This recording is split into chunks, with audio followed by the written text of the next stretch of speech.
A national scandal is unfolding before our eyes, which is not unusual these days, as an entire generation of students is being conned out of a real education by unscrupulous and greedy teachers' unions hell-bent on using the pandemic to their advantage. As a result, schools all over our country are still shut down, and kids have been forced into online learning, and the cost has been staggering. For instance, in Los Angeles, schools saw a sharp drop in kindergarten enrollment, about 6,000 students. In St. Paul, Minnesota, 40% of high school students have failing grades. You guys, 40%. And even higher percentage of kids in Houston, Texas, are failing at least 2 classes. In our nation's capital, there's been a 14 percentage point drop among black students in kindergarten through 2nd grade who met literacy standards. And just 20 miles away in Fairfax County, Virginia, a new survey of academic performance in schools found that F letter grades are up, are you ready for this, you guys, 83% this year. For Fairfax middle schoolers, it's even worse. Fs are up 300%. This is right, not going from the pandemic's disruption to your children's education, to your jobs and incomes, and to your other caregiving responsibilities has been tremendous. We also could not be prouder of how our students and staff have stepped up to learn and to teach in new ways, and how everyone has adapted to these challenges. Wow, how everyone has adapted, right? This is not like going from a B student to a C student here. This system is literally failing the students. Children are being left behind. Special needs students can't get the help they need, yet the teachers' unions want the schools to stay closed. Of course, those very same teachers' unions will see an even more power framework under the Biden administration. When we win this election, we're going to get the support you need and the respect you deserve. You don't just have a partner in the White House.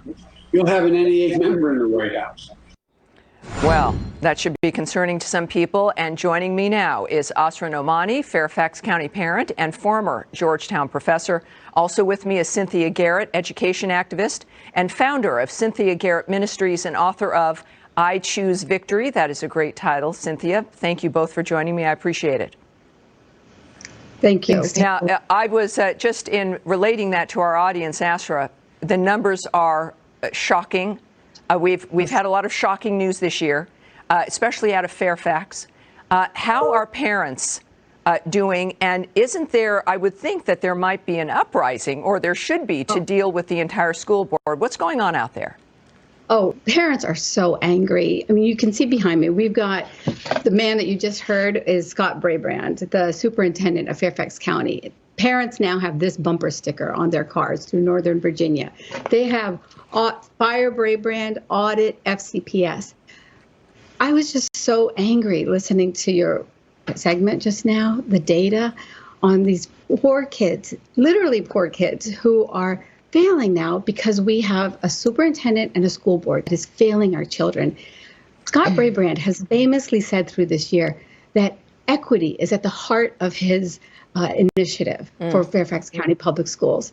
And so what he has done is he has become an activist instead of an educator. And what he is doing is failing the kids that he's supposedly trying to reach. There's so much hypocrisy. Usually the data is about 3 to 4% for kids in middle school who are failing.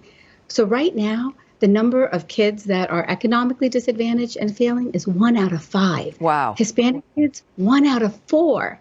The English language learners, 1 out of 3. And our boys, 1 out of 10.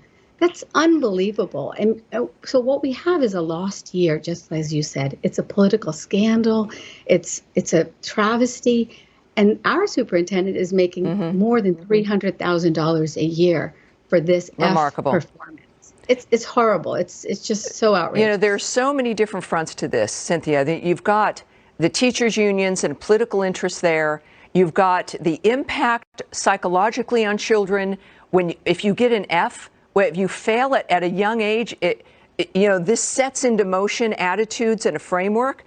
In addition, of course, to the people getting rich in this framework, as though we're useless or we're throwaways. What is your take, Cynthia, on what parents can do, considering the long-term impact. This isn't just 1 year that's lost, but the psychological impact on children overall. Well, you're right, Tammy. The psychological impact is incredible because you and I both know that, when you get an F and you get a failing grade, the word fail is sort of on your forehead, right? So students tend to withdraw. They become more and more sort of resistant to even learning. And then so the inequity gap has just gotten wider and wider. So kids who were already struggling, now they're way behind.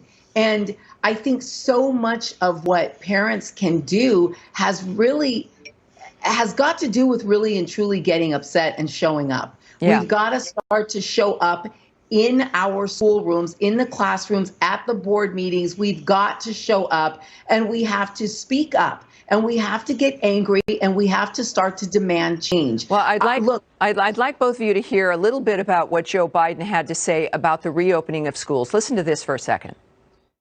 What will you do to get kids back in school? How much will you be working the phones and working with governors and mayors? It takes a lot of money to get them back. The estimates are $150 to $200 billion for the year it would take to get safely open our schools. Sir, I mean, doesn't that say it all? Suddenly it is about money, about saving money, about a bunch of things that really have nothing to do with worrying about the kids. And America in general is agreeing that there's no reason to not have these schools open. Isn't that kind of a confession about what this is really about? Well, what's lost in this is our children. I mean, that's what's such a tragedy in all of this. Right here is this book that our superintendent paid $20,000 to have its author speak for 1 hour to our school district. 1 hour. So just imagine that he's just putting in safety mechanisms right now for our school system and yet failing our kids. There's a young man watching you tonight. His name is Teddy. He woke up at 5:45 a.m. for the last sign up for the last school board meeting because he wanted to beg the superintendent and the school board to open up schools. He was so excited. He was going to go back a couple weeks ago. And on the eve of his return for transitional, like a little experiment, canceled. School was canceled. They're just playing around with kids' lives. And meanwhile, they're going after this social justice activism. My son goes to the high school. Scott Brabrand, the superintendent, has been at war with this high school's parents and students to change admissions to, quote, improve equity. And meanwhile, he has such injustice in the way that he's actually educating our kids. And so it's a failure. They get an F grade. And our kids, you should feel no shame. We need to think about, what is the biggest factor, Cynthia, in school shutdowns? We've got a study from the Wisconsin Institute for Law and Liberty. They found that the presence of a teachers union was more of a deciding factor for Wisconsin school districts choosing to direct their classes virtually, not the extent of the pandemic itself in the community. That's apparently consistent with national research. So what they're saying is this really has nothing to do, Cynthia, with science or what's best for your kids. What's your take on that? Well, we know it has nothing to do with science. I mean, the science has always said that children are not really the ones at risk. And so I think that a lot of this, in my estimation, I mean, I look at it and honestly, I just go, well, I know we've been lazy in our school districts. And I know that there's been a lot of money thrown at what's called the problem, fixing the problem. But honestly, part of the problem, I think, is that we have a lot of people who really and truly like, in some sense, what's going on. That may sound harsh, but that's how I see it. But I think you're right. That's what a lot of us have seen. It's a big question. It's been 8 months. This is now very serious. A lot of people are still being moved through fear. But ladies, I want to thank you because now this is about the children, right? This is about the next generation, long-term impacts. Ladies, thanks for being with us.